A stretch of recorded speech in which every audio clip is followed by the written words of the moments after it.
extraordinary woman. My name is Dr. Kezia. I'm a mom of five, a pastor's wife, a PhD trained toxicologist, a marriage coach, and an entrepreneur. Yes, I do it all. And today I'm here to speak to you. Yes, you. The high achieving mom who is struggling an intense career, family, and marriage, and wondering if it's even possible. You see, I know you, I see you, and I understand your pain. Because for years, I worked in corporate America as a toxicologist, as a scientist, juggling children. And I can tell you that when they say you can have it all, it's not that easy. And so today I'm going to share with you 5 ways to balance it all and stay sane and be present for the things that truly matters to you. If you're new to this channel, go ahead and hit the subscribe buttons because I'm going to be sharing content that would help you to thrive in your marriage, in your family, in your career, in your finances, and in all that you do. Are you ready? Let's do this. Point number 1, prioritize and set boundaries. You see, first and foremost, you need to decide what truly matters to you in this season of life. There are seasons in life. There are seasons when your children need you. There are seasons when your children are much, much younger and they need certain things from you. And there are seasons where you're going to have teenagers. They need you, but they don't need you so much. And so seasons changes in life, and you're supposed to be sensitive to the season and decide what to do in each season. It's okay to admit that you can't do everything at once. So prioritize your family and your career according to your values and set clear boundaries. I can't even emphasize that enough. You need to set clear boundaries, whether it's saying no to extra tasks at work or setting aside undistracted time for your spouse and your kids. Boundaries are essential to protect what matters most to you.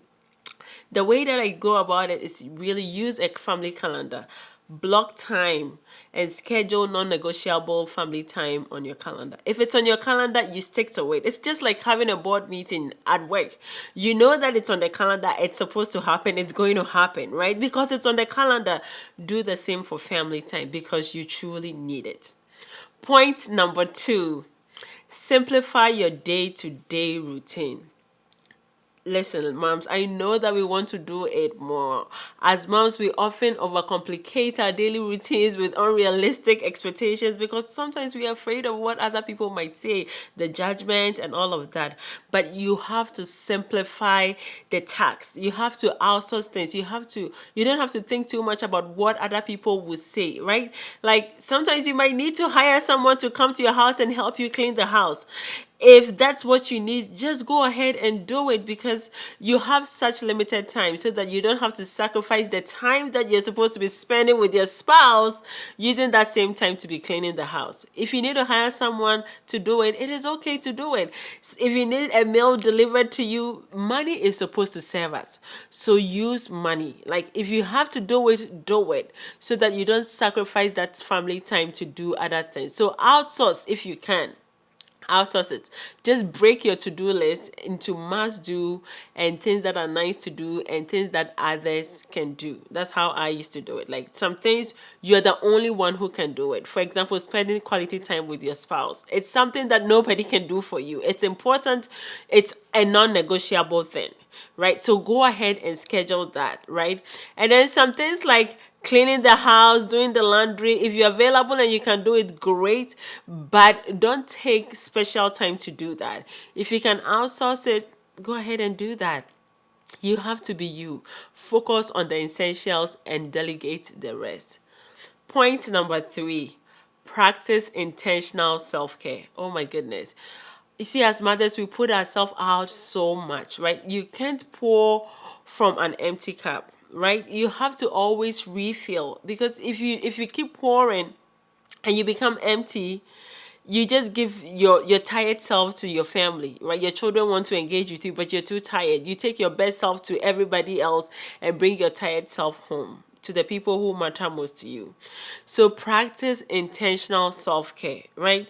You absolutely have to do it. Practice time for yourself, whether it's 20 minutes of alone time in the morning or a workout session, a hobby that brings you joy, or maybe taking a walk with your spouse. You need to practice some of these self-care things because if you are not fit, if mom is not strong, if mom is not emotionally ready, physically ready, nobody's going to be happy in the house. So schedule time on your calendar for self-care. It is absolutely important. It is 100% non-negotiable. Point number 4, build a strong support system. Don't try to do it all on your own. Surround yourself with a community, whether that's your church family, your spouse, extended families, your neighbors, other career moms who understands your struggle. You need to surround yourself with your clan. Find your support systems, right? Lean on them for support, whether that means emotional encouragement, or maybe sometimes you can schedule with another family so that you can have babysitting each other's family, so that you can maybe have a date night with your spouse. You can do that for one family and they do that for you. Find your mom tribe. Like, seriously, find your mom tribe. Sometimes it can be carpooling, so that someone can carpool your kids to school and then you carpool their kids to school the next day. All of these support systems are essential and you absolutely need to use them.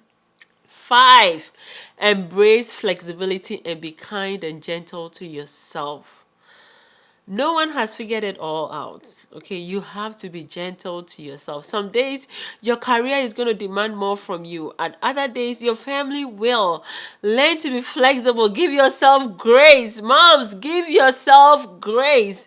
Being a mom and a professional isn't about perfection. Sometimes that's what we think. We think we have to be perfect, but it's not about perfection.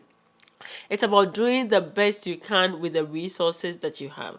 So each day, reflect on what went well and celebrate small wins instead of focusing on what did not go well. Now, if you want to get more tips about these, about how to do to balance family and marriage and career and everything, then at the description below, I put some resources below. Go ahead and click on that, and I'm going to be filling you with more content. All right, I'll see you again.